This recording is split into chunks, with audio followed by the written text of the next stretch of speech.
All right, welcome to another installment of the Fragments of Silicon reviews. Right, 4 videos, 2 reviews, 2 impressions this week, so 50-50. In order, actually.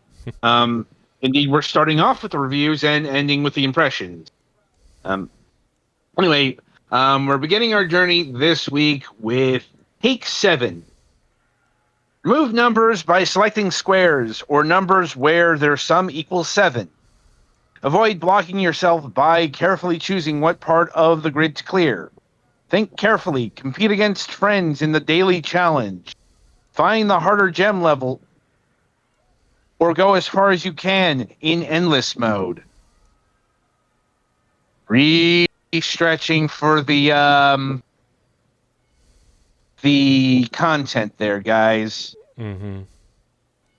No, because yeah, I'm not gonna mince words here. It's not so much that this is barely a game, or there's even that little in the amount of content.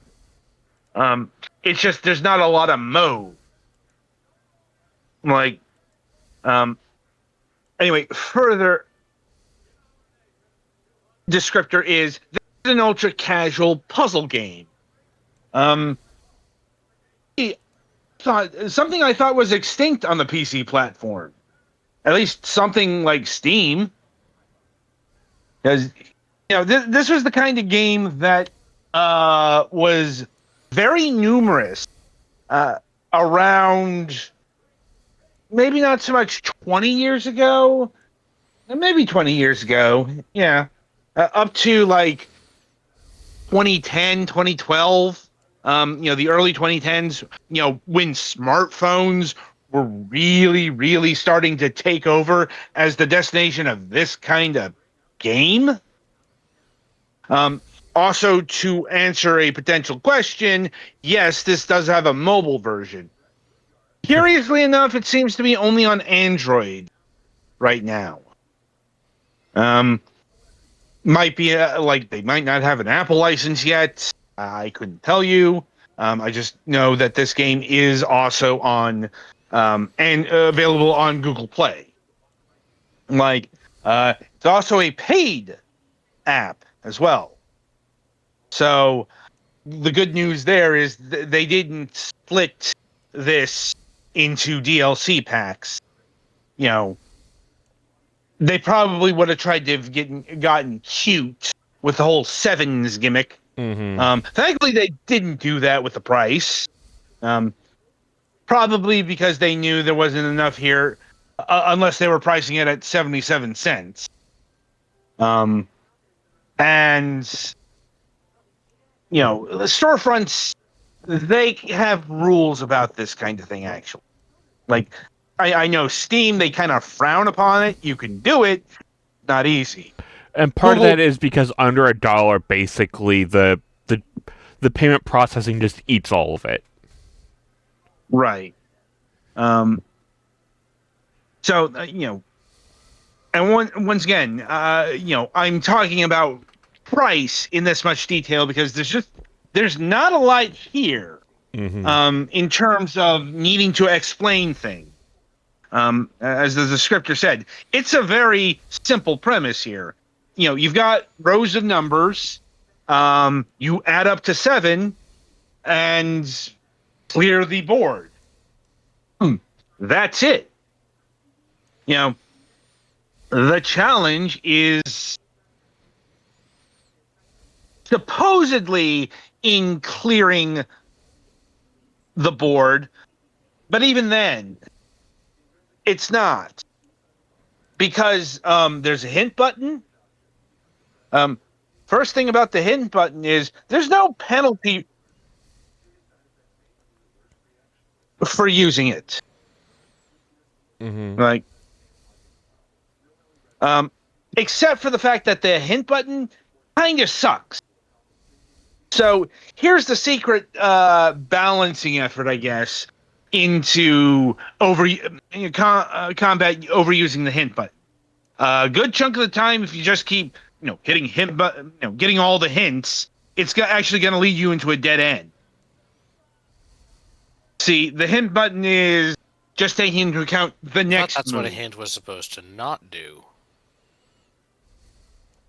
Well, once again, like they had to keep the hint button, from basically overriding the game. Yeah, solving it for You you know, effectively. right. So their solution is an unconventional one, but not an invalid one. As in, getting back to my point here, you hit the hint button all the time, it's gonna not give you perhaps the best solution, and it's gonna lead you into a dead end. That happened to me on multiple boards. So you do have to actually solve some number puzzles here. And the deeper mechanic, so to speak, here is in the movement of combination. Mm-hmm. Like you see right there. Like you can combine, like, as long as there's space there and not another number, you'll be able to bridge the gap. Mm-hmm. That's the secret sauce into not only solving the puzzles but getting better score theoretically here. I'll be honest. No matter what I did, I scored straight B's. Yeah. Mainly because one of the paradigms here is speed, and that's probably not something you're going to do on your not first try, first solve. Like at best, you're probably just you're going to work out how to solve the puzzle. Then you're going to hit retry and then do it as fast as you can. You care about that sort of thing. I didn't, and there's not really a reward for it outside of leaderboard, presumably. And I think like according to the according to the blurbs here, the leaderboards are only for the daily challenge, which is, you got a puzzle, you got 24 hours to complete it. But once again, nothing here is overly complicated. And honestly, the biggest problem, at least from what I can discern, mainly because full disclosure, I got bored with this game after about a half an hour. Mm-hmm. Like, because there's no escalation. That's actually the biggest sin here. Because, okay, so board one, you'd expect, you have 6 number. Board two, what would you do? You would add a row or column of numbers. At least that's the usual escalation of these kind of puzzle games. Mm-hmm. But that may not have been an option. Like they might not have been able to make the maths work with the additions of rows and columns. Right. I can't confirm that. It's my hypothesis. Because otherwise, I'm like, why wouldn't you expand the board? Right. And I don't really have an answer. So. And I guess it should be noted that whenever you select something, it has to be in a square. Yes. So you just can't just like draw a line between the numbers. It has to be a square area. Yes. Well, it's better than match 3.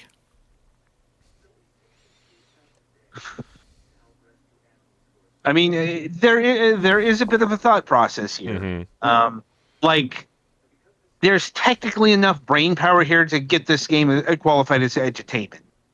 Right. Like, it would be a very hyper-specific kind. It would in probably dealing with, be something like second or third grade is Yeah. probably where I'd put this for like educational use case. right. And it is worth noting that this game does not purport to be actually educational. Mm-hmm. Like, honestly, the tell there is in the not so much the primary colors, it's the minimalism.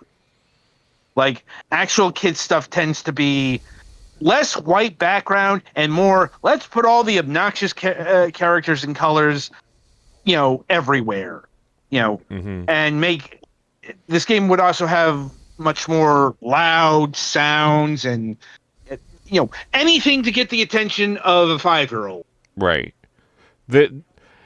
This kind of almost seems like more of something they would have put in Brain Age back in the day. Right. The only thing that counters actual Brain Age aesthetic is, once again, the colored color. Right. That's a bit primary school. Like, anyway, in terms of modes, they have the gems mode, where, once again, this game does take the 7 gimmick wherever it can. Right. Because guess how many levels there are here? 77. Yes. Only because I Granted, cheated. I was about to say you probably looked, but get it? Sevens, Yeah, it's 77. thematically appropriate. Mm-hmm. Yeah. But also, like, once again, that's actually kind of a small number of levels for a puzzle game like they this. could have took this to 7 to the factor of 7 and fuck with everybody. Right. Or, triple digits at least. 777. So, the compensation there is endless mode, which is, I admittedly had no interest in endless mode, but, it,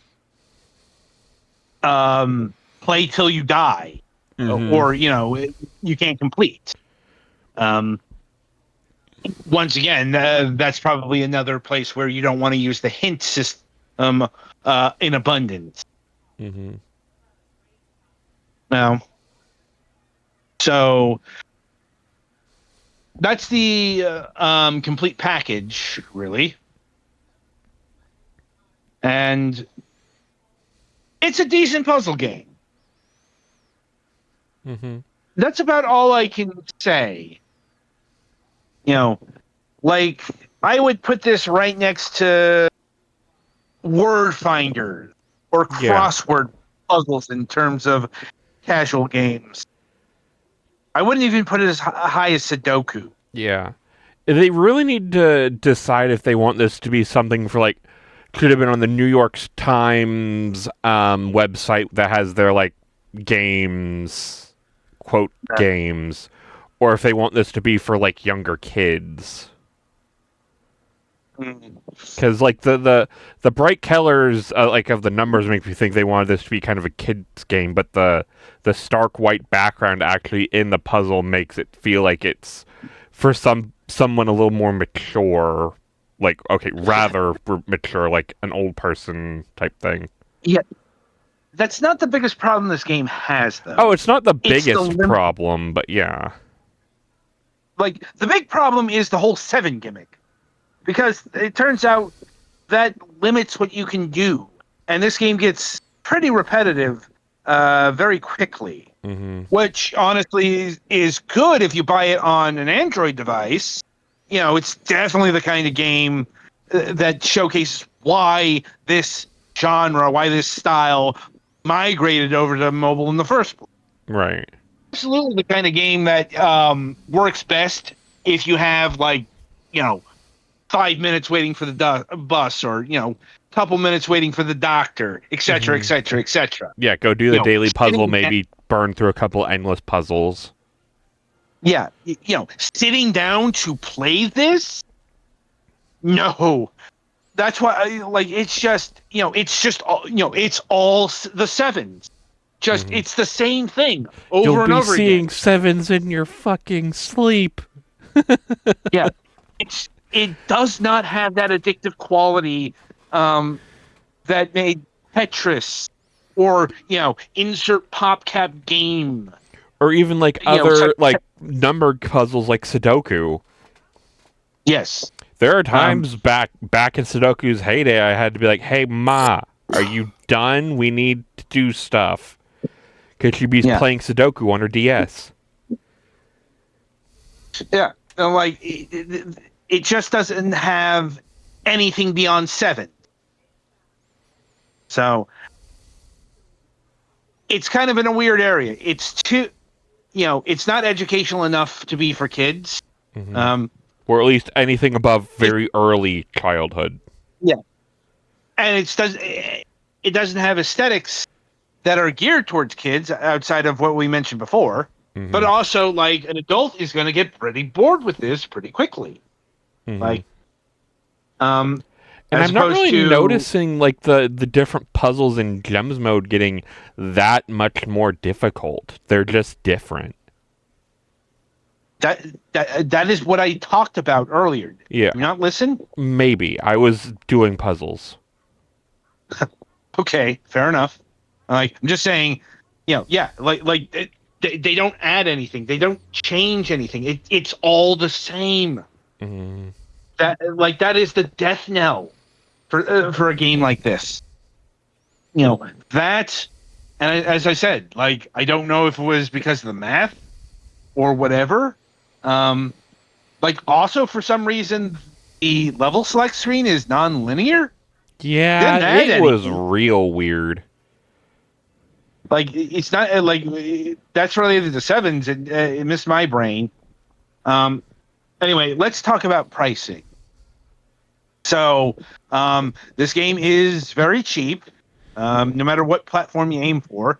On Google Play, it's going for $1. There is a bit of a PC tax in that you will have to pay $2, $1.99. Oh man. I don't think that. I don't think it's breaking the bank if At you go for least the they're not $2. trying to make it go for $7 because that would be an absolute no. No. It would be 777. Mm. Yeah. Yeah. So, like I said, they didn't lose track of their senses. Yeah. I will say this game is priced appropriately. Also, on Steam, at least, there is a demo. So it is. I guess it is worth trying before you buy. Yeah. But once again, Is there a like free version on Android or is it only a paid app? it's only a paid app. Hmm. Like, yeah, that kind of surprised me.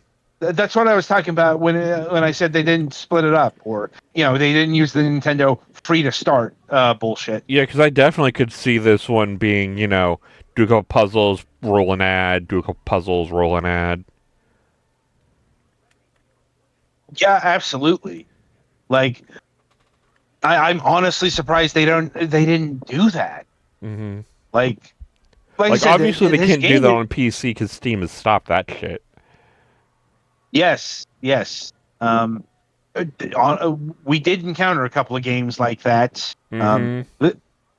Like, including, like, I think we had an interview set up with a dev that did that at one point, but that got canceled because the game got pulled. Yeah. Like anyway. But my point is, this game, no matter what angle you look, is kind of out of time.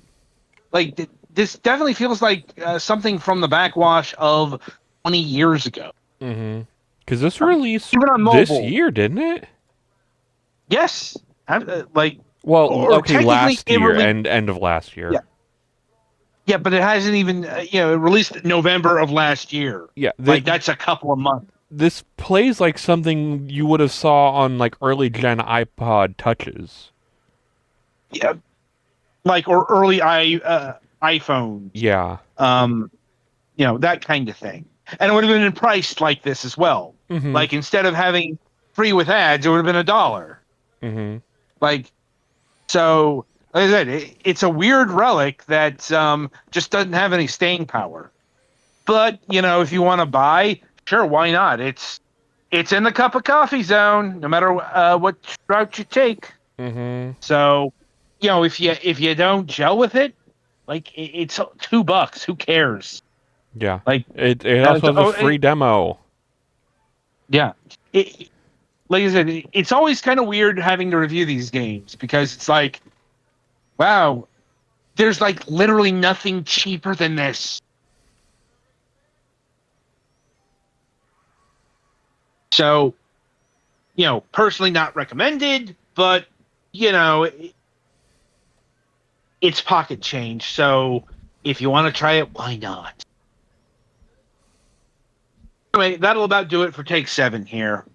Be sure to tune in after the break as Petty Fan reviews Soulstone Survivors.